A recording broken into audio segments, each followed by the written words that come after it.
Hi everybody, I'm Toluca from Markers and Minions, and this is my Facebook group.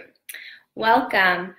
I am going to kind of reset. I just approved over 100 members today, and so I wanted to kind of take a step back and reintroduce myself, and that way if anybody who's new is watching this video, you can kind of get a feel for our group and what we do here in this group and what I do every Sunday. So every Sunday I have these live videos at 4 p.m. and I sort of alternate them. Some weeks I'm doing planning where I literally walk you through planning units. And then other weeks I'll do more of a general Q&A, or I might have a specific focus like assessment or small groups or whatever it is. All of my videos are filmed live, and then they're archived and they're saved in the group. So you can access these videos at a later time by clicking in the videos tab in the left-hand corner, in the left-hand column. You can also access all of these videos on my YouTube channel or on my website, which is markersandminions.com. My YouTube channel is like, just search Toluca Rivers or Markers and Minions and it'll come up also. But everything that's on there is also on my website and in here. So there's a lot of different places that you can access these at a later time. So a little about myself. I teach 3rd grade and I am in year 2 of full implementation of Benchmark. Before this, I was on the adoption committee for a year. So I got to know this program and compare it side by side with all the other big publishers. My first full year of implementation last year was with the 2-3 combo. And this year I'm teaching just a straight 3rd. I created this group at the beginning of this school year because I wanted a place to collaborate and not really have a positive space where I could go and share ideas. And so that's really what this group comes down to, is sharing ideas, figuring out things that work well, making the program more teacher-friendly and student-friendly. So I do that every week in here, and over the course of the year, a whole bunch of people have become more comfortable with the program, and they've been sharing as well.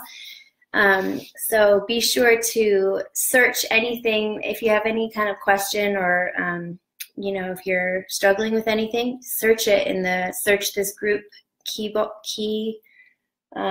search bar thing, and you'll see all of the past conversations we've had and what people have shared.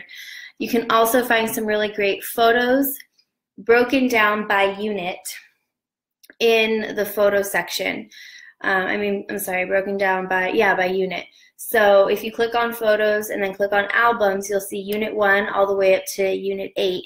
We all just kind of dump our photos there across all grade levels. So that's a really good resource to check out also. Anyway, okay, so yesterday was my first workshop in Burbank. So thank you to everyone who attended. It was completely sold out. In fact, it was overbooked. We had extra tables brought in. So it was wonderful. Thank you for coming if you did come. It was wonderful to meet many of you that I've only just seen your name over the past, year or so. So it's great to be able to meet you in person. And I created a little feedback survey, so that's posted in the group. It's a Google Forms link, and if you would fill that out, I would really appreciate it. It's going to help me refine the workshop for the upcoming 2 that I've got. I have one in Sacramento on Saturday, next Saturday, and then that's completely sold out. And then another one May 19th in Sacramento, completely sold out with wait lists. A couple of you have been asking about future dates and how do we hear about these. We have no future dates set right now, but we are kind of talking about it. And you'll hear about it by just following this group page or my Markers and Minions page or my website. I'll just kind of post updates here and there if we do plan on doing some more. I am due in about 10 weeks with baby number 2. So I might not be able to squeeze in more workshops before then, but this summer for sure. Okay, so I see that I have a comment and it's not letting me read it. It doesn't show up. So I promise I'm not ignoring you. Hopefully it refreshes. All right, so today I wanted to just go over the unit overview template that I've got. So in the caption here, I have a link to my TPT shop where I have a ton of resources. This is the most useful, I think, to everybody are these planning templates. So across all grade levels, these planning templates that I created last summer. So there are two versions, and this is the K-1 version, and this is the 2-6 version, 2 through 6. So slightly different. The program varies. It's different in grades kinder and first. Once you get to second grade, it follows the same format all the way to 6th grade. So that's why there are two versions. They're both available on my TPT under one file that you download for free. And then, so there's the unit overview, this guy, and then there are the weekly templates that I usually also go over, but today I wanted to just focus on the unit. And then I even have daily templates for grades 2 through 6 if you wanted to use something daily in front of you. That's available there as well. All right, so I'm going to be using my physical copy of the 3rd grade TRS to plug in all of the skills and strategies to this template. Now, since I don't teach kinder or first, I'm going to have to use the website. Just FYI, just so you know, you can access any grade levels materials on the Benchmark website. You just filter by grade, by unit, and it's all there for you to use. So I'm going to be kind of switching screens and opening up Unit 9 for 1st grade, and then I'll be looking at Unit 9 for 3rd grade in this. I also wanted to post a link to a video that I did a while back. Let's see, this was in November, and it was basically how to navigate the TRS. Okay, it's in the comments. So it breaks down the different components of this big old thing and what's useful, what you need to look at when planning a unit, basically where to find the things in here that plug into this. Now, the reason why I made these is not because like this is going to give you any new information. All of this information is in here, but I found it helpful to have it on one piece of paper all 3 weeks side by side. So as we're going through the TRS, we're going to be flipping through, we're going to be looking at different parts. It's all in here. You don't need this if you don't want to use it, but it might give you some clarity, and it might be a good thing to reference if you don't want to continue to flip through. All right, so if you're in here, can you try to comment, because it seems like something's wrong. It doesn't show up on my end. All right, let's see. These planning templates are also available in my planner, which I have here. Hi, Nina. Okay, that worked. Hi, Lori. That worked too. Yay. Hi, Elise. Okay, now I'm not alone. So all of these planning templates are in my planner, my Markers and Minions teacher planner.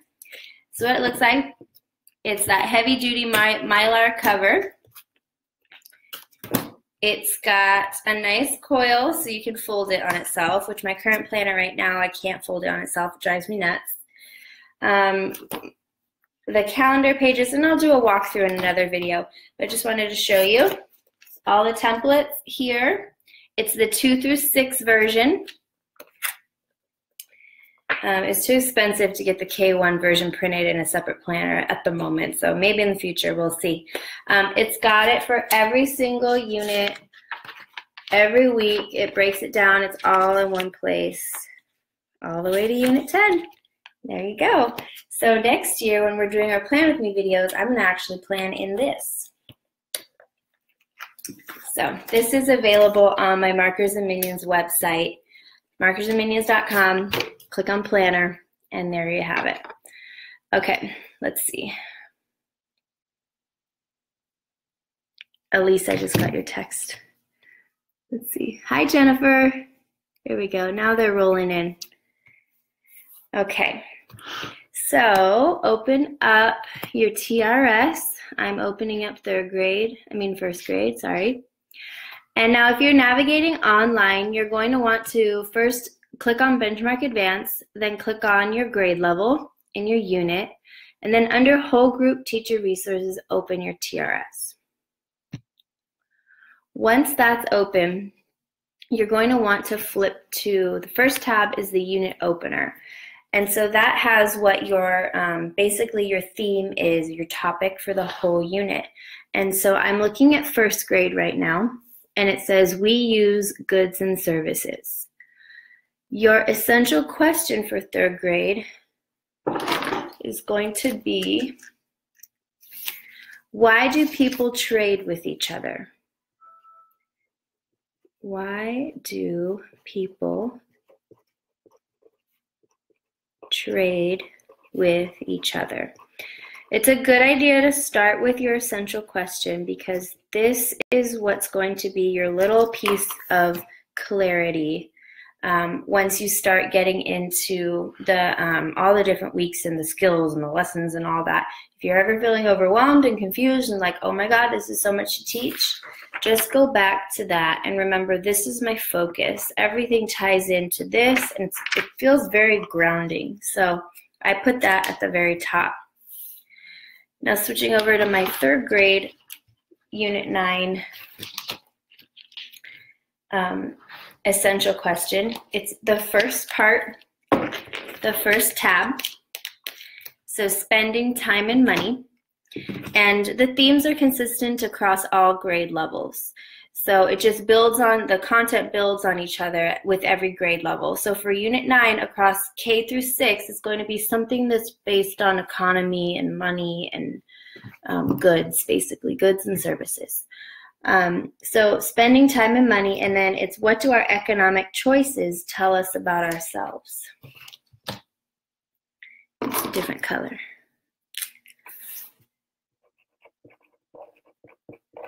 What do our economic choices tell us about ourselves?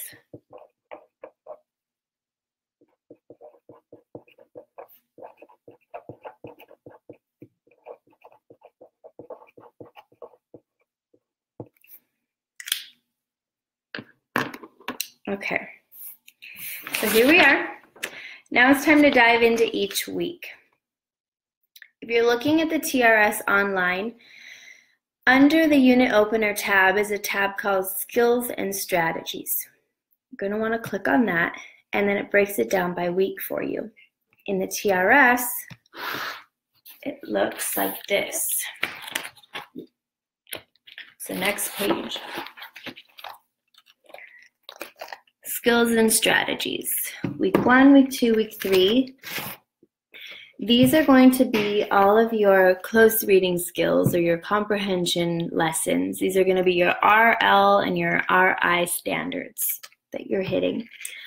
And then down here, Week 1, Week 2, Week 3, you've got your word study, which is spelling, fluency and phrasing, research or writing, and then the language. Language is grammar. So we can look at that. Online, the TRS, it looks exactly the same way. It breaks it down the same way. So it's all there for you. So what I like to do is start with the close reading skills. Start with first grade. So in Week 1 for first grade, you've got 2 shared reads and 2 mentor reads.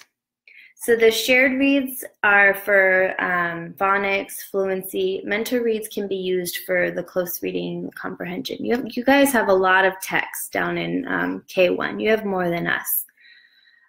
So let's see. The skills for Week 1 are listen and retell key details. So I'm going to just write key details. And this lesson, this skill is one that's going to follow them for the rest of their benchmark lives. We've got identify author's reasons. So I'm going to write author's reasons. So it kind of sounds like author's purpose. Make connections between events in a text. So I'm going to write making connections. And I'm just going down that list. And then there's the author's purpose. Sometimes you're going to see checks next to these skills, and sometimes you won't. Let me show you what that looks like in 3rd grade. These little guys. This means that it's assessed on that week's test. Now, I like to pull out vocabulary. The vocabulary lessons, if there is a vocabulary lesson that week, is embedded in your close reading skills here, your lessons for close reading. I like to pull it out and put it down here just so that I can see if there is a focus that week, because there's not always a lesson that focuses on making meaning of words. So if there is a specific vocabulary emphasis, I pull it out to see what it is. So for 1st grade, I see build vocabulary, understand multiple meaning words. You've got 2 for this week. Multiple meaning words. And then root words and inflectional endings.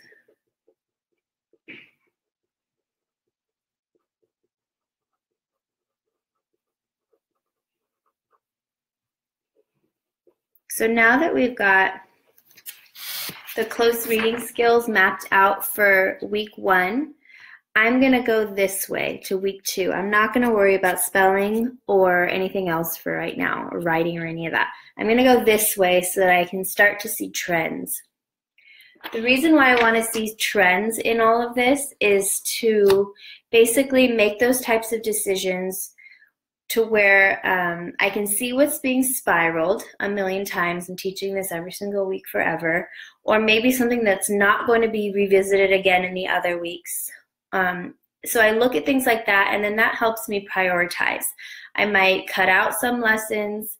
I might combine some if they seem like they're really similar and I'm short on time. Let's just combine them somehow. Or I might put like a star next to something and say, like, I really need to get to this one because it looks like I'm not going to get to it again. So it helps you make those decisions as a teacher. And yes, it's all here, but the act of analyzing this and getting it onto a piece of paper helps you process that, especially if you're doing it with other teachers. And then in doing this, we'll also become inspired and creative, and that's where we'll be able to add our own flair and enhance these units. In my class, I pull the reading lesson attached with spelling to the beginning of the week, like Tuesday or at the latest Wednesday. So what Elise is talking about is for 2nd through 6th, we have a text that is attached to spelling. It's called the word study text. It comes at the end of your selections for the week before the Build, Reflect, Write page. Let me show you what that looks like. Here's the Build, Reflect, Write after the first week. Here's a 1-page text. It's shortened, but it's still, consistent with the rest of the theme and the topics being discussed. And it says word study. So this is going to be full of words that are consistent with your spelling pattern for that week. So the kids can actually read this, go through it with a highlighter and do a word sort or whatever, and pull out those words that have that spelling pattern that you're teaching that week. You can teach this whole class like Elise, especially earlier in the week. I recommend doing that too, because a lot of the times that's not hit till the end.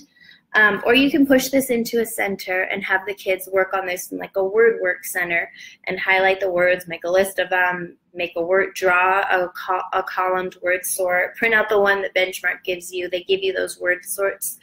They're kind of tiny, but they're on the website. And you can use that in lots of different ways. Anyway, so I'm going to go back to my close reading skills, and I'm going to go to now week 2 for first grade. Week 2, I have key ideas. So listen and retell key ideas. So that's going to be very similar to the key details lesson from week 1. It's different. It's only different because the text type is different, but it's the same skill. We've got 2 build vocabulary lessons, so I'm going to put that down at the bottom. It says we've got multiple meaning words, and I already noticed that's spiraled from week 1. So if I don't get to it in week 1 or week 2, it's not the end of the world. And then again with root words and inflectional endings.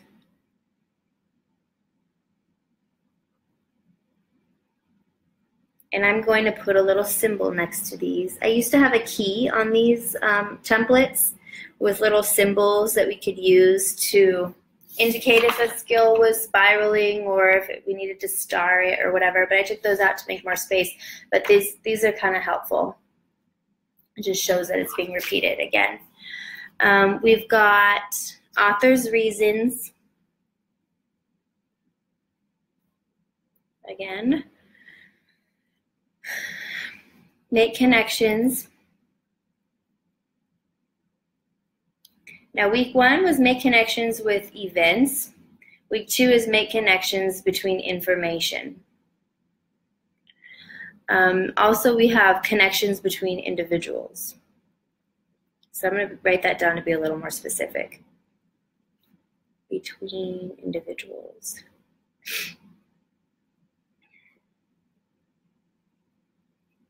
Your last close reading lesson, and I forgot this in week 1, it's the same for every single grade level. Your last close reading lesson of the week is going to be taking the text that you've read and you're going to be comparing and contrasting it with another text that you've read.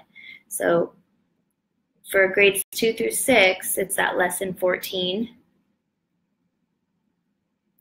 And you're comparing and contrasting something different every time. So in this case first, compare and contrast informational text and opinion text. And week 2 is compare, contrast, opinion text.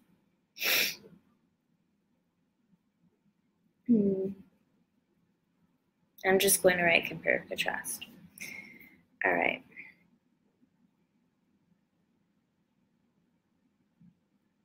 Do we have author's purpose again? No.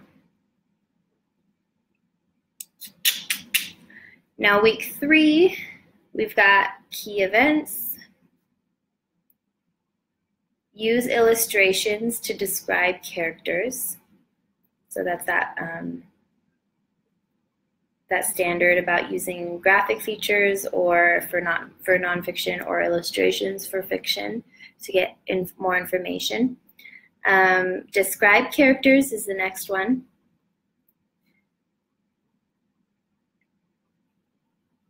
Use illustrations to describe events. So I'm going to put a little, and I'll hold this up in a moment, that characters is one of them, and then events is the other one. So you've got 2 lessons that week for analyzing illustrations. The first one is to analyze the characters. The second one is to analyze events. And I'll show you the symbol. I'll show you just a moment, Jennifer, what symbol I just used. Let me just finish these ones real quick. We've got central message.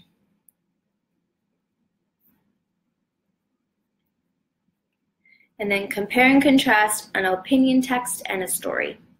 So it's that last lesson. And okay, so it looks like you've got in week 1 and week 2, you've got 2 repeating lessons, author's reasons, And you've got the making connections. So the making connections are slightly different, but it seems like you're going to be doing, and we're not digging into the lessons right now, so we're not sure. We're just going to kind of make assumptions looking at the overview. Now this one at the top here, key details, key ideas, key events. You could even put the little spiral symbol next to that, because it's still the skill of pulling out the most important information, whether that be in a fictional text or a nonfiction text. Let's see, it looks like in week 3, this is clearly a fictional story because you've got characters, an essential message, and illustrations rather than graphic features. So these are going to be important because it looks like these aren't going to be repeated throughout the unit. And there's no vocabulary focus, I don't think. Let me double check. Yeah, there's no vocabulary focus in week 3. So you've got weeks 1 and weeks 2 to make sure that you're teaching these vocabulary lessons. So that's for first grade. Once we get to third grade, it's very similar. You can use this page. You can also use these pages, which start in second grade, I think. I think it's second grade. The way that our TRS is organized is different in second and then in third through 6th. So in second grade, it's by day. And then in third through 6th, it's by lesson number. But anyway, this is a nice little overview also, and it goes a little bit more into detail. It attaches the lesson to the actual text that you're reading. It has a little picture of the text that you're using. And then down here it has all your word lists. So these are some vocabulary words that you could use if you were teaching vocabulary in isolation or if you needed to front load. These are your spelling words, so word study / spelling that follow your skill. And then these are the academic language, basically. All right, so I'm going to go back and reference this page just to be consistent with first grade. So it's that inside tab that has all 3 weeks next to each other. So for close reading, I've got main idea and key details for week 1. Main idea, key details. And then we've also got, for week 2, we've got identify and summarize key story events. So summarizing, which is the same thing, it's just now for fiction. And then week 3, we go back to main idea and key details.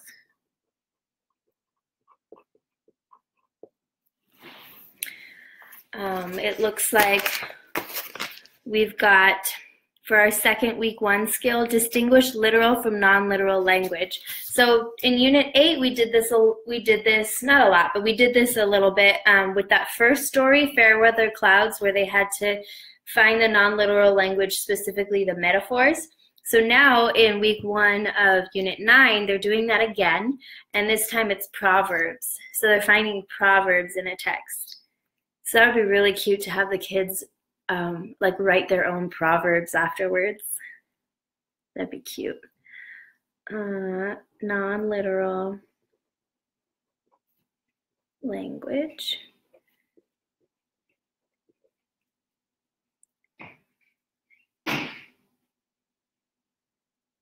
And it looks like in week 2, we have more non-literal language, but it's idioms,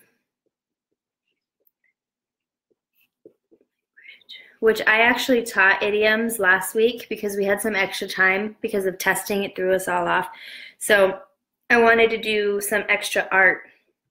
So I went over idioms as a type of non-literal language. We added it to our non-literal language chart that we've been referencing all year long.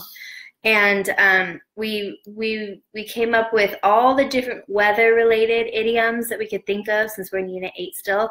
And then the kids had to paint it. So like the literal meaning, the non-literal meaning, side by side. It came out really cute. I'll post a picture.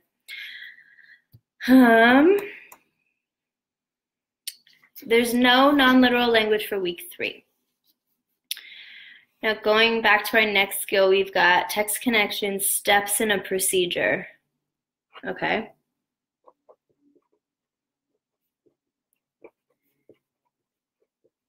Sounds like sequencing, but a little more specific.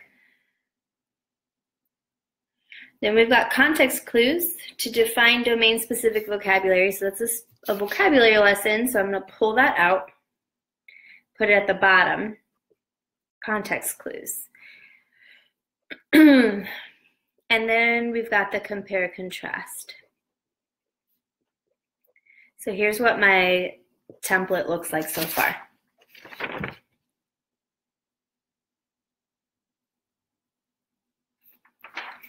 I'm going to continue with week 2. I kind of got ahead of myself there.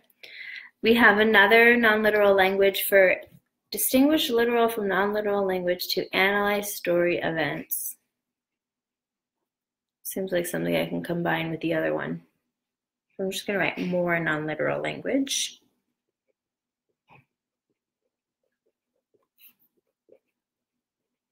Maybe I'll put a little like a bracket thingy to say maybe I can combine those. Analyze how text and illustrations convey character. So basically analyzing, I'm going to put analyze illustrations. That's probably the main thing. And then theme, determine theme. That's an upper grade skill. All right, and then now week 3, we've got real life connections between words and their use. That sounds like vocabulary, so I'm going to pull that out.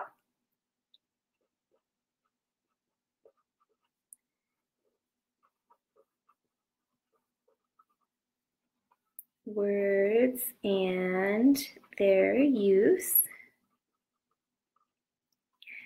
And we've got analyze text connections. Those are usually quick little lessons. Author's purpose, why did they include specifically sidebars? So I'm going to put author's purpose / text features. That's a text feature, right? A sidebar? Or would it be a graphic? I think it's a text feature.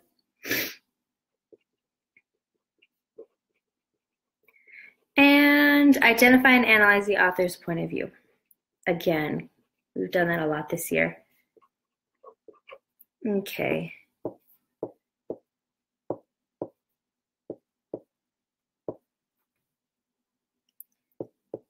And here's what I've got.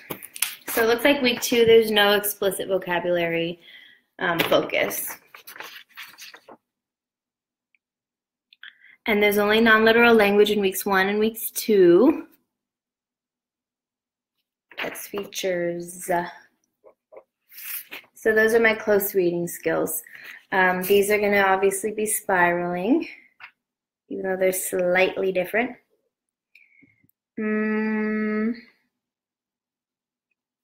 Yeah, looks like I have a lot of teaching to do. Can't do very much omitting for 3rd grade. Sidebars are text features. Okay, cool. That's what I thought. All right, now we've got the spelling, and that can be found under word study. There's your skill right there. So let's jump back to 1st grade. If I scroll down my TRS, looks like phonics. It's called phonics in 1st grade, not word study, I guess, is the ow sound. And then inflectional endings that are comparative. So ER, or EST. So I'm just going to put ER, EST. Week 2, you've got oi, the oi sound, and then the suffix ly. In week 3, you've got the oo and the So the double O with the little line, and the double O with the U above it, and then vowel team syllables, vowel teams.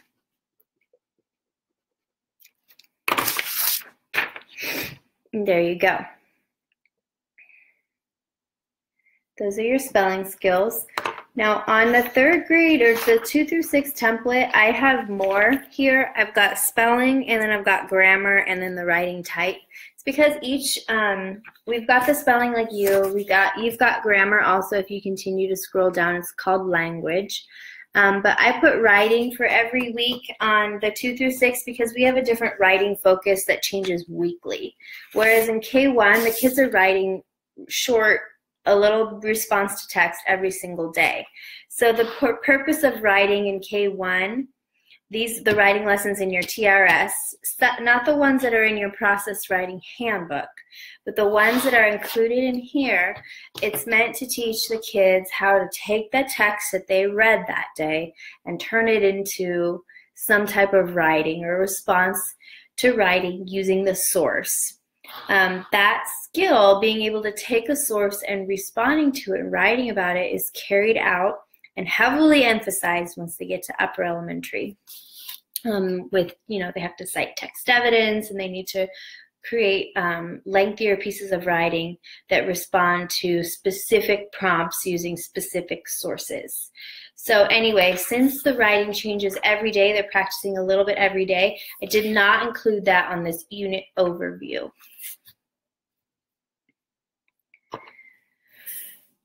So first grade is done.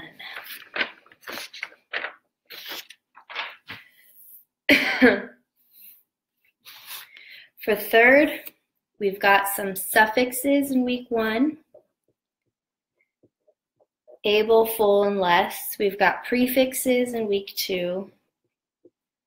And we've got prefixes in week 3.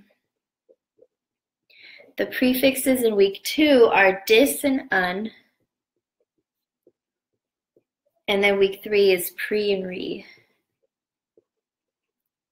I'll write the suffixes too. Able, full, and less. Okay, suffixes and prefixes. Now for the language skill, you can look down here. It says language. It's embedded in writing. So it's meant to be taught in context. So you can look here. You can also look at your week 1 or week 2 or week 3 breakdown, and you're going to need to find the drafting lesson. Now, week 9 or unit 9, unit 8, unit 9, unit 10 for 2nd through 6th grade, they're research units and they're extended all 3 weeks. So you're going to have the same kind of writing all unit long. So you're not going to follow the same format that we usually follow with every week. Normally it's the first lesson is analyze the prompt, then it's find text evidence, and then the third lesson is something specific to that week. Fourth lesson is drafting, and then the 5th lesson is the revise and the edit. So you're always going to want to look for that draft lesson. That's where you can find your language skill. Like I said, it's different in week 9. I did see, so there's no like drafting lesson that I can reference, but I did see here that this sounds like a language skill, right? Use abstract nouns. So I'm going to write that down. But I don't see anything for weeks 2 and weeks 3, because in weeks 2 and weeks 3, they're going to be, it's all like how to research, using keywords, using quotations, and paraphrasing, and evaluating your research and all that. So it looks totally different than what we're used to each unit. The writing type for unit 9 is consistent, like I said. So I'm going to cross out weeks 2 and weeks 3. Since it's going to be the same. And it looks like unit 9, our genre, is going to be informational. Yeah, let me open it up just to make sure. It's an informative essay. So it's either going to be informational, opinion, or narrative, one of the big 3. And they usually cycle for each week. Informative. And in K and 1, they're going to be cycling every day. Okay, so that's what Unit 9 looks like for 3rd grade. So what I would do next after planning this unit overview is to go into the specific weekly breakdown and start plugging it in. You could also, follow this and just go by that. That's your week. If you're K-1, you've got, and K-1 or 2, you've got a different view where it has day 1 through 5. You could go by that. I like to do the process of actually pulling out now these skills that we've extracted and plugging them into a day 1 through 5. And I don't necessarily follow the TRS and the format. I make a couple of changes here and there. So I've put those changes here, and if you download these, you can see how I've moved things around just to make it a little bit, make sense more, make it a little more like clear. For example, one of the things that I changed was instead of waiting to teach grammar on like day 4 or day 5 in that drafting lesson, I've moved that to Monday, explicit, quick grammar lesson. That way the kids can practice the grammar all week long in their word work center. So it's like little changes like that. I have my 3 reads method that I do, and that's all detailed in this planning template. I'm not going to do the weekly breakdown today. I'll do that next week. But this is the next step. You take this, and then you get a little bit more specific. So I hope this was clear for anybody who hasn't done this with me before. Next week, for the next episode, we'll go over the weeks. In this process, we can start to share fun ways to enhance some of these lessons. Like, for example, right away I saw the non-literal language lesson where we're talking about proverbs. Like, I thought, well, that'd be cute if the kids make their own proverb to share, or anything like that. So you start to kind of get make connections to what you're already wanting to teach, your own teaching style. You can bring in stuff to make this more fun. Another thing we do in this group a lot is create unit introduction charts. So for 3rd grade specifically, let me see if I can get a blank piece of paper. There's a note section here. We've got our common themes we know for sure are going to be time, money, right? Economics. So I might put something in the middle that says like economy in the middle of a chart. And then I might break down what's Elise, you had some good ideas for this yesterday. Like, what is a resource? What is a good? What is a service? And then basically teach them those words ahead of time before diving into the unit, and kind of fill out an anchor chart with them, explicitly teach them this content so that they have a little bit of background knowledge before they dive into the text. Maybe talk about on your intro chart, like for 3rd grade specifically, if I look at these pictures and I see different marketplaces. So I see this is like an outdoor farmer's market. This one too, this is like a grocery store. So we might talk about the different ways that people sell their goods, and the different types of places that you can go. I kind of look through what the texts are going to be about. Oh, we have another Brothers Grimm. We haven't had that for a couple of units. And then I kind of see what's really the theme. What's the big idea here? Look at your essential question. What do we want the kids to be able to refer back to over and over and over again throughout the unit? And then that's what I might include on my unit introduction chart. I have a separate photo album on in the photos group, and it's called Unit Introduction Charts, where people have taken pictures of their charts that they've made to introduce their units and reference all unit long, and they've put it into that album. We have several different grades represented, mostly 3rd because I mostly put mine, because I do one for every unit. But feel free to check that out, and if you come up with a neat unit introduction chart for Unit 9, feel free to share and upload it into that album.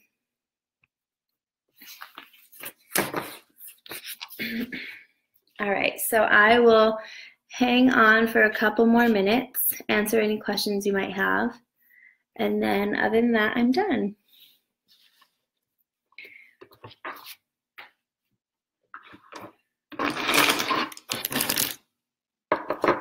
Can't believe we've already planned almost a whole year together. Every unit, every week, except for Unit 1. You're welcome, Letitia. My pleasure.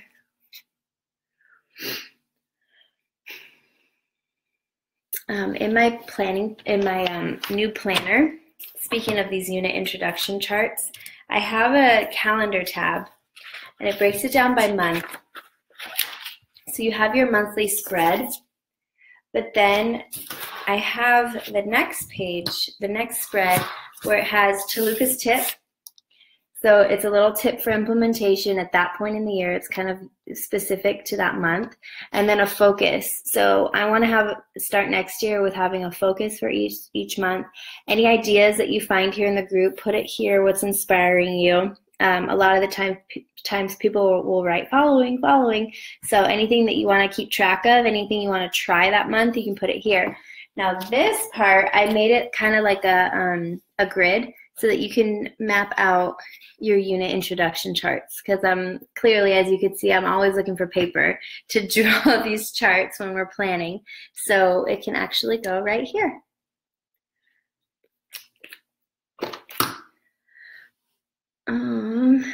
Thanks, Nina. Oh, good, Jennifer, I'm glad. Will you be holding another conference in Sacramento? I can't come as my daughter's graduating. Oh, yay! Congrats to your daughter. Well, we have the 19th, which is sold out, but you could join the wait list. You might get an email. For Burbank, it was sold out, and then we were able to add a bunch of waitlisted people, so there's definitely an option. So that's May 19th, Saturday, May 19th. And those are the only plans right now. Kathleen, which folder are the introduction ideas in? I missed it. Under the Photos tab, if you click on Albums, you should see Unit Introduction Charts. And that will have pictures of the different charts that we've been using throughout the year. Good, Suzanne. I'm glad. Let me see if I can link that album if Facebook lets me. So let me go to our group, Photos, Albums, and then you'll see all the different units, and then there's unit introductions. So let me copy paste this link. And then I also wrote like how to create these unit introduction charts. I put a few tips there that's also included. So here's the link. Hopefully that works. A little shortcut for you.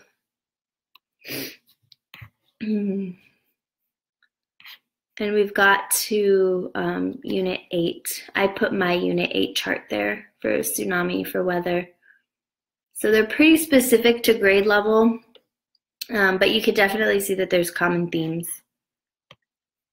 You're welcome, Sandy. All right, you guys. So I will see you next week, Sunday, 4 p.m. I will be traveling back from Sacramento that day. And we will go over the weekly breakdown for Unit 9. And if you all let me know, I can do it again, kind of like with first grade and third grade, so I can show how to fill out each specific template. Once you break it down by week, that's where it gets really wonky. K-1 has like the mentor reads, the shared reads, the blah, blah, blah reads. And then we've got the short reads and the extended reads, and there's a lot of different ways to break it down. So if you want me to do it simultaneously, I can, and we can try to make connections. Okay, Jennifer, this is my second year with Benchmark and feel like I'm still struggling with it. Does it get easier? It's gotten easier for me, and a lot of people have told me it's gotten easier for them. This group certainly helps a lot. It got easier for me because my first year with Benchmark, I was like a brand new mom. I had a combo class, and I was not able to fully implement all of the components of Benchmark. So I was not good about small groups because any time that I had with one grade level, I had the other grade level like going and working on something else independently. So I was not really good about breaking off into groups. This year I've gotten more confident in it for sure. I've perfected my mini lessons, so I can keep it down to like under 20 minutes now, which is helpful. And I guess I just have more trust in it now, and that gives me therefore more confidence and the ability to get a little bit more creative with it. If you ever feel like you're stuck in a rut or just feeling uninspired, this group is really good for that. There's a lot of really neat teachers in here. I wish I could make one of the workshops. When is the second one in Sacramento? Maybe I can waitlist that one. It is, do you live up there? It's, the second one is May 19th. So, I don't know what the waitlist currently looks like for that one, but there's a chance. Bunch of Burbank folks got in. It's like 120 people. It's crazy. All right. Well, anyway, you guys, I hope that helped. I'm starving, so I'm gonna go get started on dinner. And then maybe hop in the pool because it's very hot here today. So have a good week. And I will take pictures of what I've created today, what I've planned today, and I'll upload them to a new album entitled Unit 9 for you. Be sure to share if you plan at all using my templates, or if you've come up with some good ideas, be sure to share within our group. All right, bye.